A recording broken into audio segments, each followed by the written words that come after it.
More than 40% of 16 to 19-year-olds are obese. More groups have to take responsibility for their part of the equation. I noticed this a long time ago, and it really bothers me because the tentacles of these companies are spreading all over. Coca-Cola has a bigger footprint than any company out there in terms of like where they are. You go to like villages in Ghana and find Coca-Cola cans being kicked around where you can't find nutritious or access to the things that people need for a day-to-day living. Like how? Yeah, and you want to? I'll take it to another point. It's funny. It's not even the same ingredients in the Coca-Colas across countries. Oh, it's not. Yeah, you're 1000% right. Right, like they do different things. They put way more additives, preservatives, different sugars, all types of stuff in stuff for Americans than they do in other countries. And it's wild because, again, we don't point the finger at them. I don't know why. I don't know if it's just a matter of, right, that's just the system that most of us are raised in and we just don't think about it. But like, if we're going to start to say that a child should / can, or it's recommended for them to be on medication or do a surgery, then we should really be looking at the things that they're consuming and the companies creating those things 1,000. and holding them way, way more accountable. Absolutely.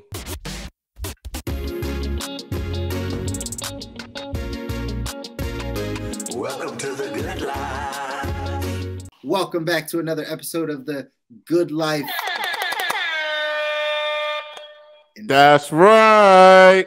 Full effect. We're back in here. We're back in. Welcome to the Good Life Visual Audio Podcast. I'm one of your hosts, C. Muzan. I got my man, Coach Kabi, in the building. Say what's up, Kabi. What up, dog?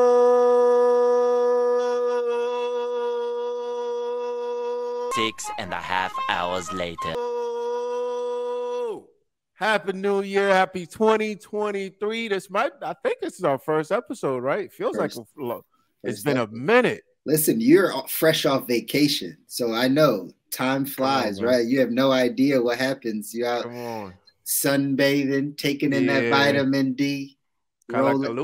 Listen, rolling in the sand with your bae. Right? Just, living life. So yes. Hey, y'all lucky. Y'all lucky I'm not the big picture guy, man. I was out here cooling. I was hey, but it was good, man. It was good to start the year off right.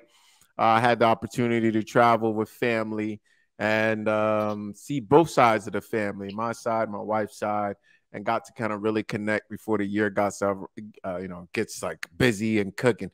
And I think it's something we're going to keep as a tradition, end the year and start the year, with family. So we went from one side to the other, and I think it was really nice. A couple of days, a week might be a little long, but I think it was really good, and it feels like centered to come back and get back to it, man. How you been, brother? How was your beginning, your end, and your beginning of the old and new year?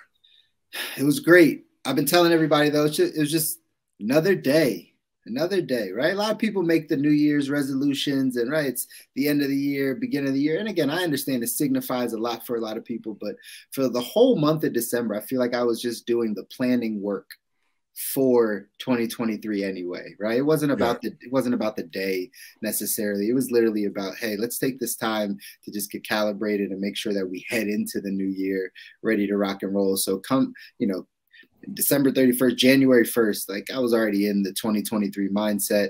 I think my wife went to sleep before the ball dropped. I wound up watching like that Georgia-Ohio State game. And for those of you that were watching it, right, like that end play, that last like field goal was right around midnight or right around the time that we went into the new year. So I didn't even really notice it. But overall, man, just good time. Again, coming from last year, heading into a brand new year, just rejuvenated, ready to recalibrate, goals written down, laser focused on kind of where I'm headed and what I want to see happen. So it's just been a good time, right? Been a good time. And now, we're damn near 2 weeks in, you know what I mean? Right. Two weeks in, it feels like, we've been rocking and rolling for a little bit of time. So excited to see what the rest of the year holds in store for us, for the family, for the good life, right? Like, welcome to episode 101. That's right. You know, season 4. Season 4, been rocking and rolling now. Again, we've been letting you guys know that we are going to add new additions, new things to our to the podcast, to the show. We're going to have guests coming on. Again, feel free to drop a comment of somebody you want to see on the show, somebody that you want to hear from, that you want us to ask some questions of. We're going to start adding those in for season 4, and just a lot of good stuff in store, man. So I'm excited. Yeah, but one thing that will definitely not disappear from the show is us showing love and respect, like we should, to the great city of Detroit. We're gonna highlight one great team, the Detroit Lions. Lions, right? Why are we gonna do that? No, they did not make the playoffs. That's all right, right? What they did do, though, is defeat the Green Bay Packers and keep them from making the playoffs, because that's Detroit. If we don't make it, you don't either. Okay, that's what we do. We win games to keep you out of the playoffs. We don't win games to get ourselves in the playoffs. That's okay. Great city of Detroit, Detroit Lions. Stand up, stand tall, stand proud. All right, we're out here. Okay, let's go Detroit. Let's go Detroit Lions. Here's a fun fact I actually learned by watching that game, or a piece of that game. I didn't watch the whole game. You know, the Detroit Lions is owned by a woman. Great city of Detroit. You see that? Oh, we represent. Yeah. That's why we stand for Detroit. No, I did not know that. Yeah, I think they popped it up on the screen. The principal owner, I'm sure, right? Like all the football teams, basketball teams, they have like partners and groups of people. But like the principal owner is a woman of the team, which again, not that we should be surprised. You know, women are equal to us and everything that they do, right? That's right. Except for football. No. except for football. But yeah, that was shocking. And I was like, oh, that's dope. Good, you know, shout out to the good city of Detroit for having a woman owner of a franchise of an entire team. I'm sure there's a couple other ones. I feel like I'm probably not correct, but I feel like the Phoenix Saints. I was going to say the Phoenix Suns in basketball was owned by a woman, but I might be completely off. I think they're off because the Suns was recently sold due to allegations of racism, etc.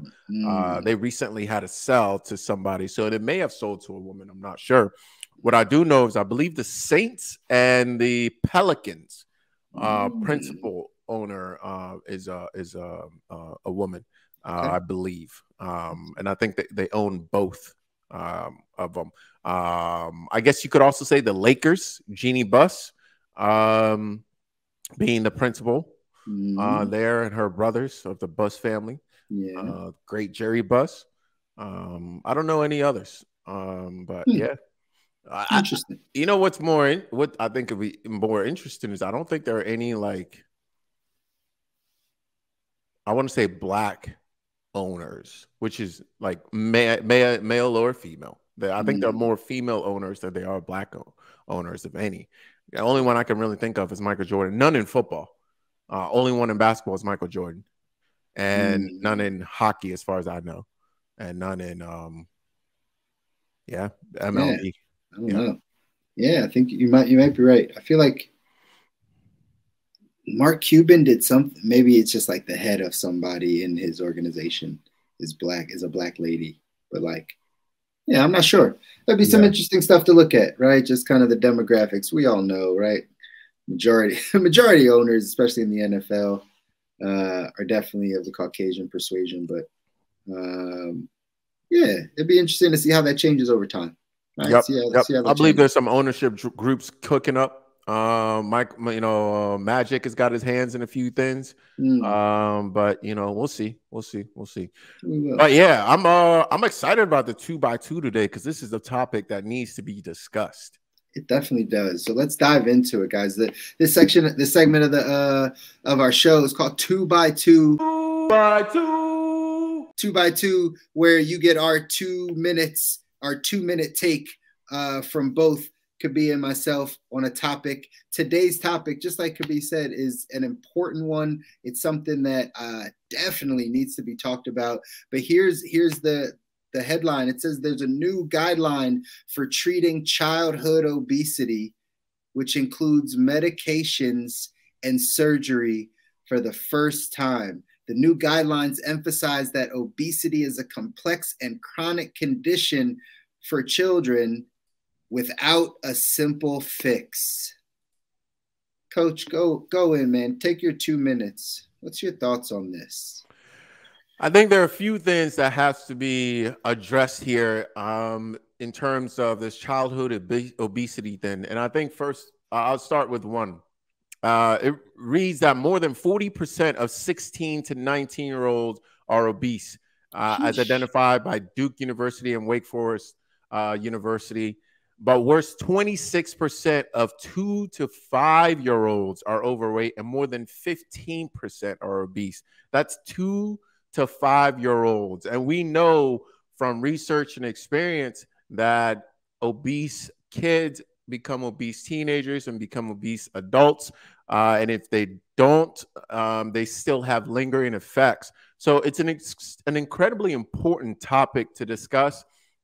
But I want to caution us as we discuss this, because the tendency when we talk about obesity is to single individuals out and label them as lazy, label them as undisciplined, label them as other things. And it helps, right? It helps individuals kind of separate themselves so that they feel better about themselves because, hey, I'm not that large. But the truth of the matter is when we start to look at new models that are being presented in the research, one specific article that I shared on my Instagram from Tufts University School, Friedman School of Nutrition, which I will be doing some work with this year. Stay tuned. Hey. It points us to that the fact that the energy consumption model, which is what we're typically used to, calories in, calories out, based on discipline, is one that we need to take a much closer look at and consider that there are other models that work. And then another one is more of an insulin resistant model, right? Which is more so looking at how the hormones are functioning in the individual and making overeating a symptom, looking at it as a symptom rather than the cause of the entire chain, meaning that it could possibly be that we're looking at a root cause of insulin resistance leading to a host of issues, one of which is overeating and obesity amongst diabetes, PCOS in women, et cetera, and a bunch of other things, rather than it being the singular cause. Now, this would mean that we have to unlearn and undo our label of lazy, undisciplined individuals and actually treat the root cause. Right. And I think this is a huge paradigm shift that's going to be hard for a lot of people to make, but it might lead us into a better direction of actually caring for our loved ones and providing them with tools to actually live in the modern food environment, which I talk about quite a bit on my Instagram. Awesome, man. That's my sentiments also, right? Like this take, obviously you have a little bit deeper insight on a lot of it, but just reading the headline and not diving fully into all of the other things, just the fact that it says that this is a more complex problem that should be solved or can be solved with surgeries or medication just seems completely off to me. As a child, right? As an adult myself, I just had this conversation with someone. I don't like to take medication. I'm not a fan of putting different medication into my body. Definitely haven't had any surgeries, any of those things, because I don't feel like it's necessary at that point, or for ourselves to be able to get to the place that we want to health wise. Again, by learning information from people like yourself, Coach, and other right resources out there, we know that most of this stuff can be changed and starts with some basic things, specifically around consumption. What are we feeding these kids that 40 to 60% 40% of 16 to 19-year-olds. 40%. What are we feeding? What are 16 to 19-year-olds consuming that 40% of them are becoming obese? That's where we start. That's not a complex issue, in my opinion. That's not something that we can't seem to figure out. Just trace what are they consuming. And if we can change what they're consuming, there's no need for medication and surgeries. Again, in extreme cases, sure, maybe, but even then, I don't really agree with it. I really think that this is something that can be changed by consumption, by food, by water intake, by less sugars, some of the stuff we're going to talk about today anyway on the show. But I just think this is a major overstep in another way for the traditional pharmaceutical industry to really profit just at a younger and younger age. So this is ludicrous. Yeah. And I think it's important that we highlight, and correct me if I'm wrong, what part of this is really ludicrous, right? Because I think there are some complexities to it when we get to the cellular level, etc. However, the solution, once we trace out exactly what you're saying, which is, let's look at our food source. Let's look at what's being done to the food before it gets to our table. Let's look at what are these kids consuming, right? I think once you get to that, then we can really look at the simple solution. But it's simple but not easy, in the sense that everybody wants to point fingers at the kids. Everybody wants to blame the kids and say, hey, it's their fault for overeating, right? They're the lazy ones, they're etc. Nobody is pointing fingers, or not enough people are pointing fingers to big agriculture as to how they're modifying our food so they're becoming less nutritious. And so we have to eat more and more of it. And I'm pointing a finger at big food as to how they're modifying and cooking our food. They're not pointing and add in processed seed oils and add in all this different stuff to it, so that it becomes more addictive and less nutritious and less filling, all right, and less satiated. They're not pointing a finger at their environmental conditions that are putting toxins into our system, that are modifying our hormonal responses, right? And some are more susceptible than others. So we have to, it's like a lot of people have to take part of the blame, right, of why this is going on. But it's a lot easier, and I'm guilty of this too, because this is all, or even properly educating our health professionals, right? This is not the concept I'm talking about. It's not like widely accepted, or it's not like even widely looked at or studied as to, and I'm not saying we need to do a ton of studies, but like a lot more groups have to take responsibility for their part of the equation. You can find, I'm always mentioning this, you can find Coca-Cola cans in places you can't find water, right? And I noticed this a long time ago, and it really bothers me because the tentacles of these companies are spreading all over. Coca-Cola has a bigger footprint than any company out there in terms of like where they are. You go to like villages in Ghana and find Coca-Cola cans being kicked around where you can't find, you know, nutritious or access to the things that people need for a day-to-day living. Like, how? Yeah, and you want to, I'll take it to another point. You know, it's funny. It's not even the same ingredients in the Coca-Colas across countries. Oh, it's not. Yeah, you're 1000% right. Right. Like they do different things. They put way more additives, preservatives, different sugars, all types of stuff in stuff for Americans than they do in other countries. And it's wild because, again, we don't point the finger at them. I don't know why. I don't know if it's just a matter of, right, that's just the system that most of us are raised in and we just don't think about it. But like, if we're going to start to say that a child should / can, or it's recommended for them to be on medication or do a surgery, then we should really be looking at the things that they're consuming and the companies creating those things and holding them way, way more accountable. Absolutely. Absolutely. And I appreciate you bringing that back up, because we haven't even really highlighted the actual recommendation, which I think is the most ludicrous thing, right? All these things, like you mentioned, can be solved systemically, right? By not by surgery and medication that goes to the same cause or goes to the same problem, right? That we've been highlighting on the show for a very long time. And really, that's what? That's medications with side effects, surgeries with side effects, and who's performing these surgeries, who's supporting these things. Like, come on.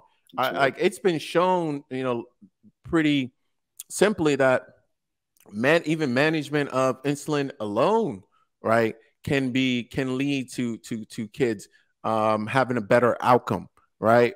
We can use food-based products to manage the situation, right? It's like, why are we jumping to toxic medicine when we have tools like this at our disposal? And it's just another symptom of the ugly monster that we're fighting. Well, whether it be let me stop right there before we get canceled. Follow the money. That's it. Follow the money, right? So something we've talked about before, but this leads perfectly into our topic for today, episode 101, guys.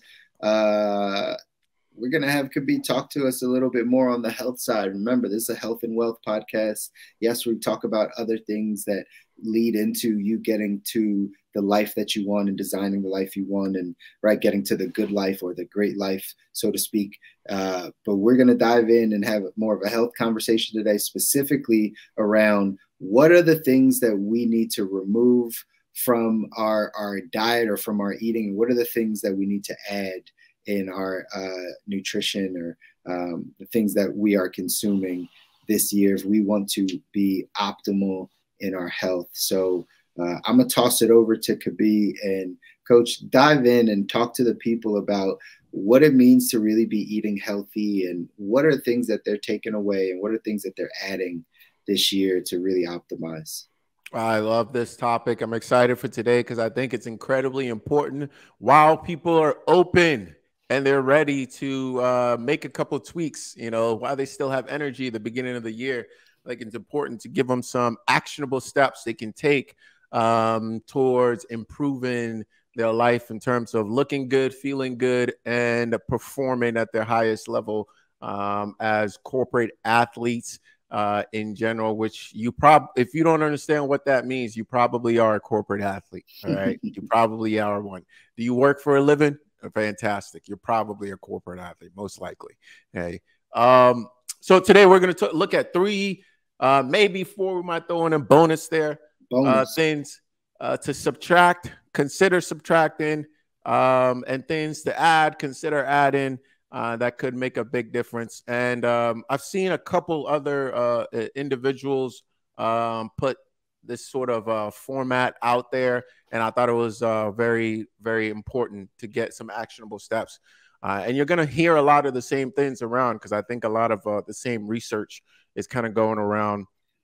And because that's just the way success is. I've always said success in every area, it comes down to a few different things. It's not 85 different things that you got to do. It's basic, simple things. So that's why you possibly have heard this before. 1,000%. 1,000%. One that a lot of people have heard about is seed oils, right? And what's very interesting is that when you and so this is 3 things to subtract. When you look at subtracting seed oils, you end up subtracting like 80, maybe 90% of junk food from your diet, because they contain seed oils, right? And when you look at the process of processing seed oil before it gets to you, it becomes very, very clear why it should be eliminated from the diet. So just to give a simple background here, seed oils are vegetable oils or oils obtained from seeds. Are highly, highly processed, heated, extremely high temperatures, and they contain fatty acids that oxidize and create byproducts that are very harmful once they're in our body. They encourage toxins to be stored in our body fat, and they are everywhere. Examples are, sunflower oil, corn, cottonseed, soy, canola, grapeseed, rice bran, et cetera, et cetera, et cetera, and in so many different forms that sometimes you can't even recognize that it is seed oil. Very common in foods like You know, cookies, delicious. Crackers, delicious. Chips, also delicious. Candy, oh, delicious. Right? Veggie puffs, right? You think you're running away from it. You grab some vegetable chips, canola oil. All right. Granola bars, those are good, right? They're good, coach. Aren't they good for you? Oil, seed oil, right? Nuts of all kinds, oil, right? Everywhere.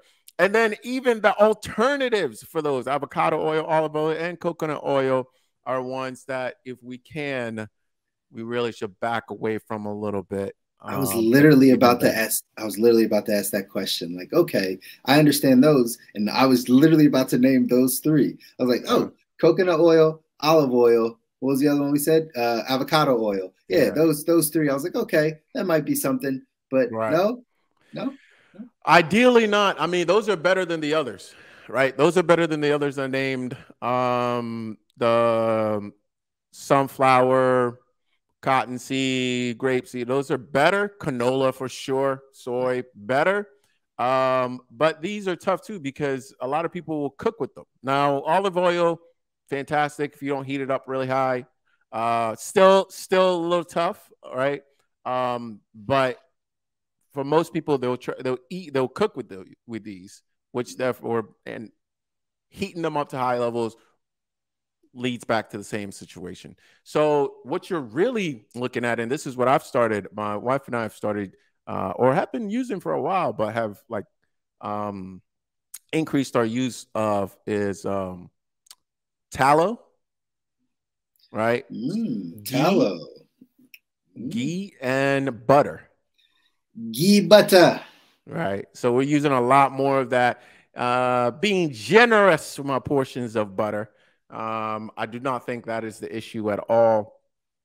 And you'll notice that those behave differently at room temperature than the other oils that we're talking about. All right. And that's how you know. But I think this one is huge. If nothing else, just realizing how many things have it. Sure. Like it's crazy. Once you start paying attention, which I have tremendously this year, you realize, goodness gracious, this thing is in everything. Like everything. I remember I was looking at something the other day. Oh, shoot. Oh, no, that was more sugar. Like some beef jerky. And I was looking at, why is there sugar as the second ingredient in beef jerky? Wow. Like, what is this? Right. But yeah, seed oils, if you can limit or eliminate completely, you will do better off tremendously. Yeah. Yeah. That's what are awesome. Your thoughts on that, man? I mean, I've always been a fan of butter. Yeah. I mean, I am. Thank you. I've always been a fan of butter.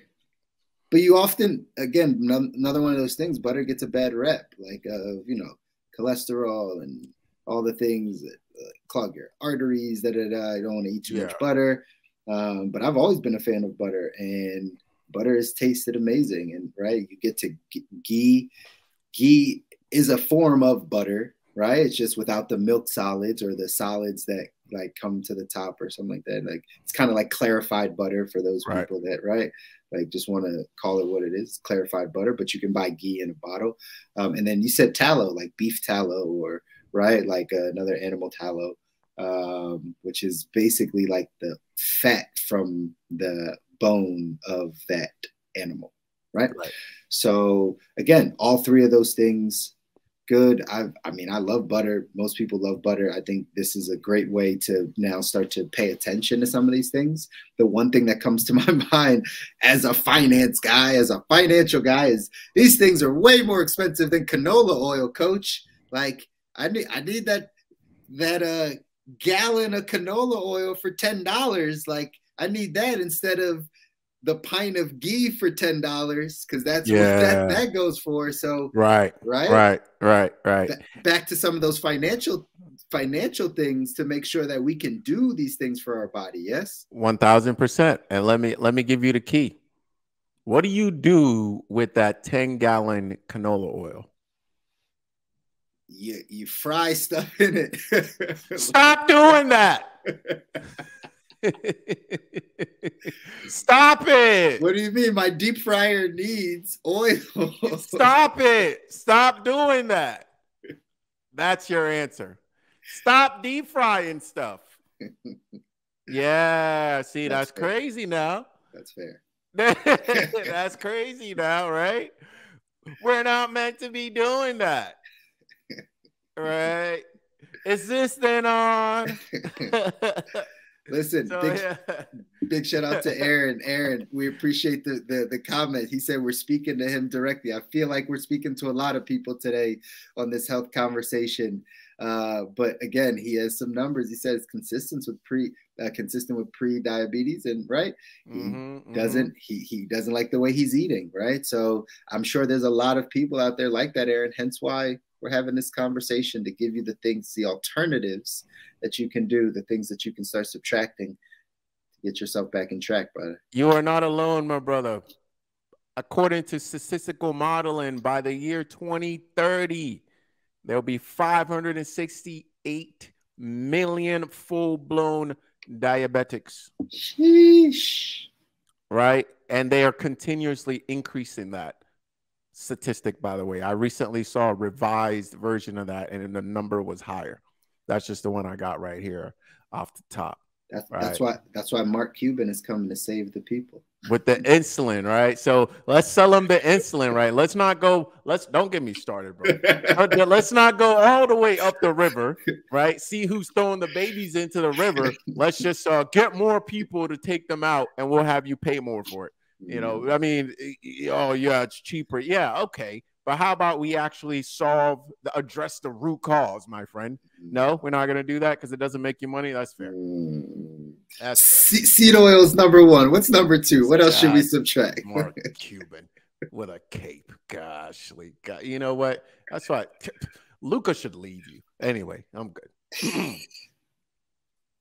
Yeah. Number two on the subtract. Number two, subtract. All right. Processed sugar. Now, I have to say processed sugar. I've done a post on this before because it's incredibly important, right? I'm not saying all glucose, right? Scientific word here for sugar is bad. And I don't want people to be fearful of sugar. I just want them to rearrange their sources, right? And processed sugar is cocaine. Ooh. Okay. It is that white powdery substance that you get after processing the natural ingredients for a long period of time. It's the same thing, right? Except it is accepted, right? And extremely addictive, highly corrosive, highly toxic, highly toxic, and extremely addictive. So, you know, we just put it right on down and everything moves on, right? So remove, especially high fructose corn syrup, things like that are in pretty much everything. I was just about to say, right? Like everything. The first two things that we need to subtract is in pretty much everything, right? It's in everything, guys. Like I'm sure you could run down a whole list of things. You can open up your fridge, open up your pantry, and you are going to find 90% of the things in there. These two in particular, right? Yeah. The seed oils and the processed sugar, highly, what would you say? Ubiquitous, toxic. Word. Yeah, I just want to throw that in there. Shout out my SAT. You feel me? Right, but it's everywhere. You know, natural sugar is found whole, unprocessed in foods like fruit, dairy, and some grains, some vegetables. Fructose is a natural sugar found in fruit, and it is delicious, right? But we take grains, we take others, and we process it. And then our body struggles with it, high concentrations of it. You see, you know, a group, I forget their name, that chew on cocaine leaves and get the little bit of energy going here. But we take all that and we say, forget it. Concentrate it all. All right, cool. Right. And people start going crazy. Of course it's going to cause issues. It's high. It's concentrated in and then we abuse it. Right. Like we said, it's everywhere. So remove the processed sugar, right? And add more fruit to your diet. Add more fruit to your diet. Add some raw honey to your diet. and maybe even maple syrup to your diet, and remove all other forms of sugar. Right? Get rid of them. Can we talk about like fake sugar? Can we talk about like yeah, let's do that. All the ones that are out there? I feel like there's like monk fruit sweetener and cellulose. I don't know. I don't know all the names. There's a bunch of stuff out there. What's that about? Stay away from them. Stay away from them. That's easy. Why though? Like, are they worse than just regular processed white, brown sugar? Like, is that so again, culinary background thing I've always been taught and told about nutrition is like, you know, the more pure the product, so to speak, right? If you go and look at the ingredients list and it has whole ingredients, things that you know, the better it is for your body because your body can process it. As soon as we start getting into chemicals and things that you can't pronounce, it's just not going to be good for your body. So like, that's all these crazy sugars are, right? Yeah. So there's actually some new research that's dropping around this. And I'm going to actually do a deeper dive on this, maybe on a post on my page or even on our next episode here, and drop some here on this. And so I'm not going to go too deep into it because I forget some of the details. However, on a higher level, what they're finding is that artificial sweeteners can actually be worse for us for a number of ways. The ways that you've already articulated just now, in a sense that they have digestive issues, increased blood sugar, higher risk of cancer, increased blood pressure, and other adverse effects. But the other way as well is that you're signaling, it's like a fake signal to your body, and your body gets confused, particularly when paired with other forms of carbohydrates. So when you have a Diet Coke with your McDonald's meal, or you have a Diet Coke with even like your chicken and potatoes or whatever, right? The effect that it has is basically confuses the body and sends it into an uproar because you're signaling that something is coming that doesn't actually come. So your body goes and looks for it. And in the process of doing so, it's like a bull in a china shop. Right. That's on a high level of explaining it. So you're not actually, because you're avoiding the calories, you're eliciting the sweet sugar response, and you're not delivering anything, which they have found is actually worse than even the processed sugar that it's replacing, especially when consumed with other foods. Now, what they have found, the distinction there is that if consumed by itself, they've seen that it's not as bad. But again, we're diving into the minutia of things, right? We're diving into minutia of things. And it can also increase like your desire for quote unquote bad foods within hours. So now you're scarfing things down, right? So you really want to just train your body to stay away from them.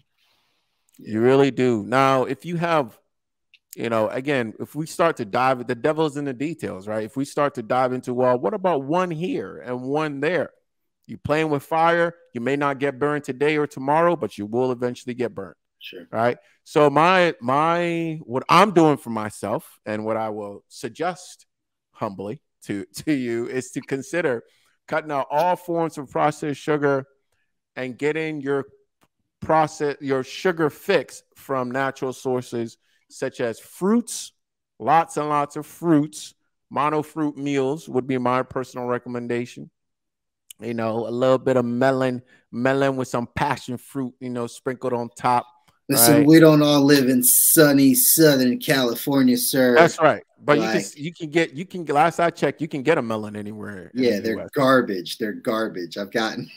All right. What else? What can you get? Berries are pretty prevalent right now. Right? Wild blueberries. Get them. Blueberries. Yeah. Wild blueberries. Get some wild blueberries. You know, blend them up into a little thin and put some honey on top. There you go. Pomegranates are pretty good right now. Last I went to the store out here, they had some mangoes from Peru. I didn't try them. I was going to. I I was fooled the last time I got a mango like a Yeah. month ago, and I was like, yeah, no, this is not the season for it. I was fooled by melons too, right? I think I got a fake watermelon at one Wow. point. Like it just wasn't good at all. And then yeah, cantaloupe was pretty trash. Pineapple's been really good though. Had maybe 3 or 4 solid pineapples over the past few weeks. So that's been good. Yeah. Oranges have been really good. So, Oh, there you go. Yeah, so there's some things, but melon, not so much right now. And the thing is, you don't need to eat all the fruits. Right. Okay. Get the one that's in season for you that you can get access to that you like, that is good. Right. And honestly, eating 1 or 2 oranges and pineapples for a season is not the worst thing in the world, and it's actually fairly natural, right? Because the earth gives them to us at certain times, and we take advantage of those times, right? It's not like, I think when people hear fruits, it's like they want to eat all the fruits, right? In fact, that's actually not I really don't recommend. I've always said this. I think mono fruit meals are better, right, in terms of our digestion, etc. But that would be it. Regardless, replace the processed sugar with natural sugar. You can still get honey. You can still get maple syrup, right? Yep.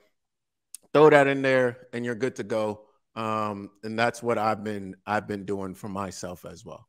Love it. What's number 3? The last thing we should subtract, or you're recommending that we subtract from our... Yes, sir. So we have first seed oils, then we have processed sugar, right? And then I would say refined grains. Refined grains. Okay. So like quinoa? I don't think quinoa is refined. By refined grains and processed grains, I'm talking like flour. Okay, got you. Like flour. Yeah. If you can get some people will do much better upgrading to quinoa. You know what I'm saying? Refined grains. One that's a little, I'm talking about flour. Really, honestly, most things baked in terms of like on the dessert department, our cakes, our donuts, our man, I know, our cookies, right? Our pies. our breads, our croissants. Croissants are delicious. Oh, the croissant. Les croissants. All right. And we just got to be cognizant of these things, right? And the thing that's tricky for me, I've been kind of trying to test on myself to see what my blood sugar level does and how I feel, etc. Is rice, white rice to be specific, because we know that's processed, right? But for some, there's a mixed research out there. For some, they've either been eating it long enough, or the way they prepare it. Let's say you prepare rice, put it in the fridge, take it out. The glycemic effect is much less, right? A cold or whatnot. But there's a lot of cultures that use rice for a lot of things, rice porridge or congee, right? Or other things. And it just becomes pretty clear, or it's not as clear, I should say, whether or not it should be avoided in totality. But you're better off doing rice and potatoes than you are doing, baked goods and other refined carbohydrates. Even oats, man. Even oats. Haven't been too big for me recently. But obviously, Wait, you're saying even oats are something we shouldn't have, or like some stay away from a bit, or you're saying it's something to replace? It's something I have personally not been consuming too much of, right? But again, oats is a big step up for certain. It depends, right? It kind of depends. We can pretty much agree on the cakes and the pies, right? We all kind of already know that, especially with the cakes baked with frosting. So we have refined sugar or processed carbohydrates on top of each other, and probably have some seed oil somewhere in there too. There's definitely some seed oil in there. Right. So we just like, that's a triple devil cake. Right. So tres leches. Right. It's a pretty like double one right there. So I clearly just had some tres leches like did you really like 3 or 4 days ago.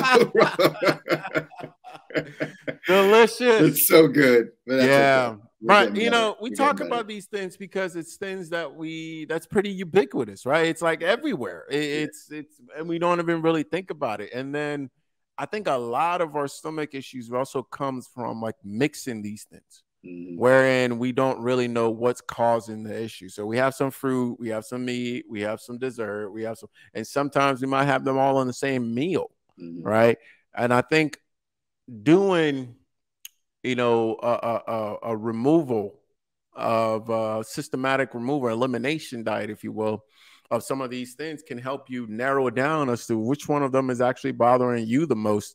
And I will be willing to bet that there's some crossover with one of these three. Some crossover with one of these three for sure.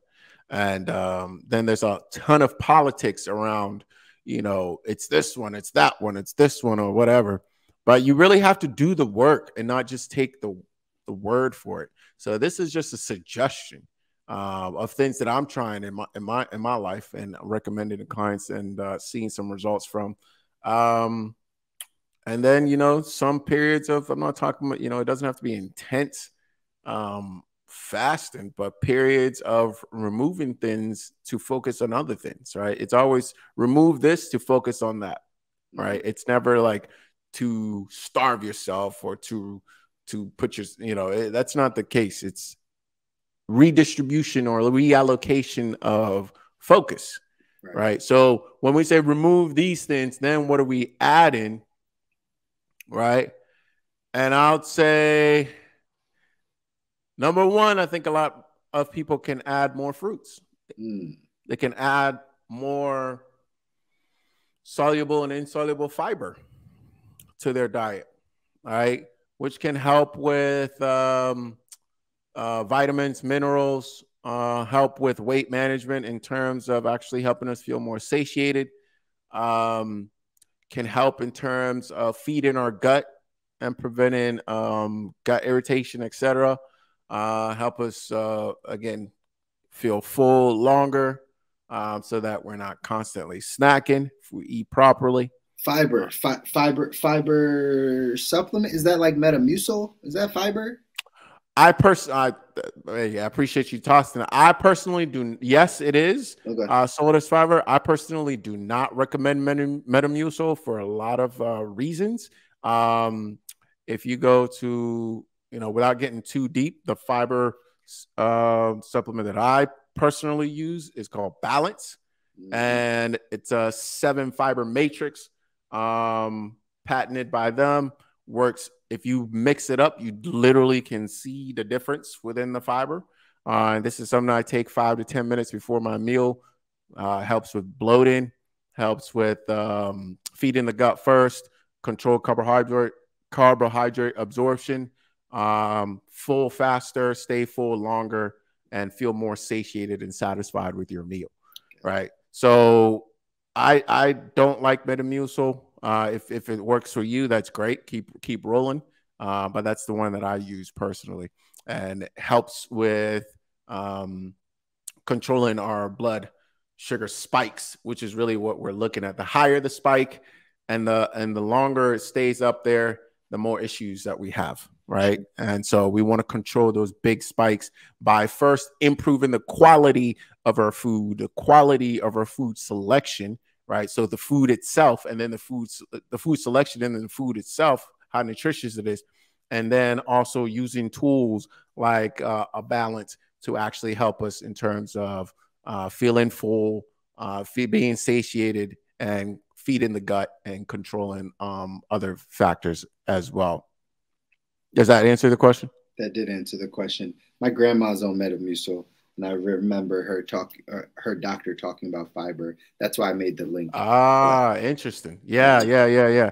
So yeah, I think that's very interesting, because I think Yeah, a lot of people could use more fiber in their diet, especially if they don't eat a lot.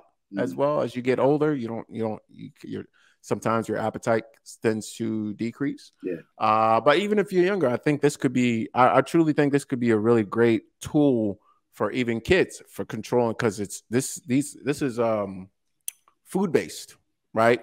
Not a drug. It's food, right? So let's maybe not try the medications and the surgery right away and try food based, right? And also plant based as well. So if that's of concern, I think that can definitely help tremendously. It's a big deal. It's a big deal. Number 2, add, if you don't have a religious or ethical objection, right? Add meats and some organs to your diet, right? So high quality meat. A lot of the research around red meat I know can be very confusing, but high quality grass fed red meat is not the worst thing in the world at all. In fact, some would argue that it's one of the best things in the world. Okay, I'm somewhere in the middle. I think it can be very helpful for some people in rounding out their nutrition. Iron, zinc, bioavailable nutrients in terms of minerals, in terms of vitamins, B12, and those things can be very helpful to us and are very available, meaning they're ready for our body to absorb, take in, and actually use. And again, I think I'm not saying this is everybody must eat meat. That is not where I'm coming from.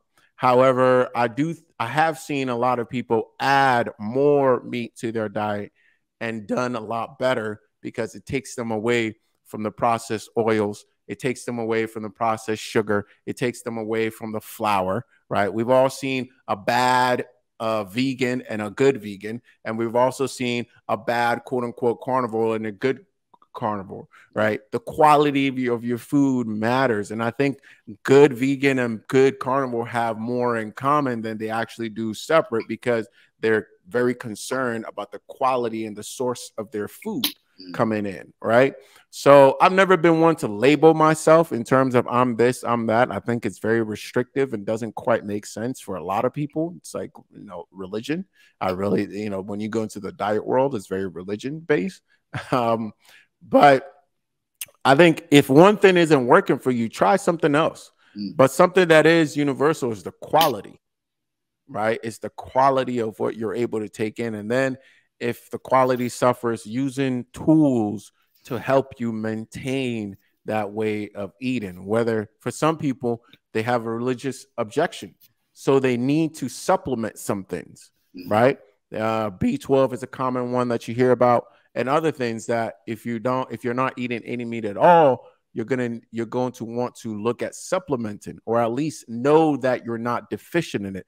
Most people I know, they be eating that meat. They're good, right? They just maybe need to improve the quality of the meat so it's not so much fried meat, right? Again, the frying, get rid of that fryer, right? They take that meat, deep fry it in some seed oil, and now you done messed up. They take that plant, deep fry it and add more sugar and bake it at 375, and now you done messed up. Right. A lot of it is, in my opinion, what we're doing to our food is almost more important than the food itself, because when it comes out of the ground, or when the animal is killed for you to eat, like from that point to when you actually eat it, there's a lot that we do to our food. And I think cooking is one of those things where it's like people are just burning stuff. They're just like doing wild stuff to their food. And a lot of times they don't even know it because they don't do it themselves. That's so true. And that process is very interesting to me. As you've been talking, my wife and I had a conversation a few months back with people that own like a butcher, right? Like they raise cattle and like slaughter it and like sell the meat and everything. And it's been really interesting to think about what that looks like if we were to do something like that, to understand, to like know exactly where all of the food, like where our food comes from, where our meat comes from specifically. And when you say like grass fed, it's like, man, what would it look like to have 3 cows that we own, that we raise, that are grass fed, that event again, right? Slaughter, some people might not again like this process. It is what it is, right? But like to slaughter it, to have the meat, but know exactly where that meat came from, to know exactly what that animal was fed, to know exactly how that animal was raised, to have none of the the transportation things, or the right, like all the things that come into play. What would that life look like if we did that? And it's something that we contemplate, because I was very curious when I was talking to them, like, how does this work? How does that work? Right? Like, how do you do that? Like, so who buys it from you? Like, how often, how quickly are they raised? Like, I'm super curious about that type of stuff. Cause again, eventually I think this is how we are going to live.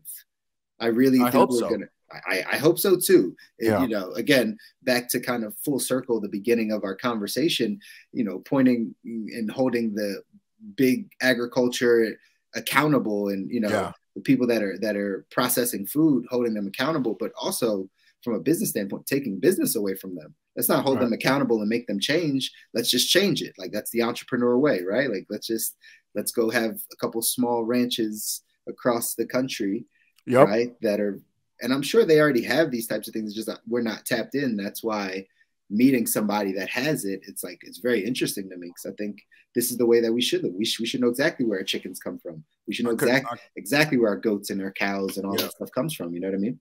I think you're spot on, man. I think you're spot on. And this also, you know, this is what it used to be when people were walking around and healthy, and individuals, and, you know, children from 16 to 19, 40% weren't obese, right?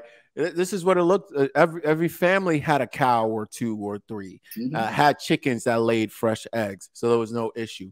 Got the milk straight from the cow, so there's no issue, right? I think actually a lot of people, right, who are divorced from their food, if were you reunited with their food, not only will probably change some of their political beliefs, but will also realize what real food looks like and is, and where it comes from, right? If you're eating a lot of meat, but you're divorced from the process of how that meat gets to you, I don't think that's natural, because you don't have an appreciation for the food that gets to your plate, what that cow has given up so that you can eat. There is no gratitude there, right? And that's all part of the eating process that we've removed ourselves from, and also the cooking process that we've removed ourselves from. And I think it's incredibly important that we get back to that. Now, I'm not as hopeful as you in the sense of that's where we will go. I pray that is where we go. I know that is where my family intends to go. Grab some land, and whether we do this ourselves or partner with locals so that we get there. If somebody is doing it, we should support them, right? But there's a reason, a systemic reason in place why we don't do that stuff anymore, and it's because of the bigs, right? The bigs have made it so it's not profitable for locals to raise chickens and raise cows and whatnot. So, because it's not profitable and it is a labor intensive thing to do, here we are. Now we leave it all up to the bigs, who can do it at a fraction of the cost, sacrificing quality, right? And leaving us in a place where ultimately we're paying with our health. Yeah. I hope this process changes, and I think that is it, right? It's just us, you know. I've said this before, other places. I've probably said it here on the show. Like, we're going to get back into a tribal nature in general, right? Just our communities are going to become smaller and smaller for the people that think like us, or, you know, have similar values, and that's what will happen, right? Like, there will be the local community of 10 families that eat off their land, right? That they have shared food sources, right? They grow their own food. They have shared animals. They, you know, butcher that cow, and it lasts for 6 months for all those families, or whatever the case is. I really think that this is the way we're going to get back to, and I hope we do, and it's what our family will do. So I know that will help a ton in what we are consuming, right? And really understanding what we're consuming and get all the big corporations out of our food. That's really important. 1,000, absolutely, absolutely. And I think as we do that, we'll solve a lot of the issues. We'll solve a lot of the issues. So, yeah, I think that's a great way, great way to put it. And then the last piece here would be for us. I mean, we could throw in a few good ones here, but I think one that a lot of people could benefit from is bone broth. Bone broth, right? It doesn't have to be. I think we're very focused on the food, but we have to remember that hydration is to our body almost more important. And it's not, hydration is not just water, right? Hydration is minerals as well. So hydration is you know, from juices of fruits and vegetables, of bone broth that we make ourselves. Highly recommend that you look into the process of making it yourself. It's not too difficult, and it's far better than grabbing bone broth off of a shelf for the same reason. The processing, what is done to it for it to be on that shelf, is very different than what you do when you go to a butcher, get some bones from them, probably for very cheap, and bring it home and make it yourself. You kind of skip a lot of the processes. Now, we also know, and then this is more of a bonus thing, I think adding some form of fasting as a practice to your routine will help, because the truth of the matter is, guys, we will always have microplastics in water. We will always have hormones in our meat, and we'll always have pesticides in our produce, right? Because that's just what the system is right now. So we have to just train our body and align our body and engage in practices that gives our body the ability to filter those things out at a greater and greater level, because those are the individuals that are going to thrive and be disease free.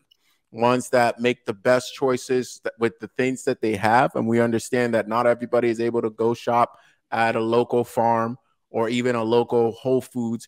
Some people are in food deserts. Some people are in places where they can't get access to those things. So the second best thing is like putting tools, right, in place for individuals to leverage, and then also tools in place for them to actually get their body in a condition that they can, for lack of better words, handle all the junk and the toxins that go in. And I think fasting is a great tool for a lot of people that can use, and quite honestly, save money in the process. I agree. It's funny, in the midst of this conversation, I've been thinking about fasting.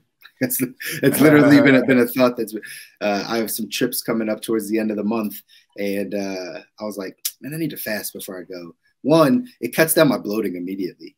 Like immediately. Like if I fast for like 2 days, like literally just 2 days, right? Just on juice, or right, just, you know, even a water fast. Like if I just cut some things out, my stomach goes down right away.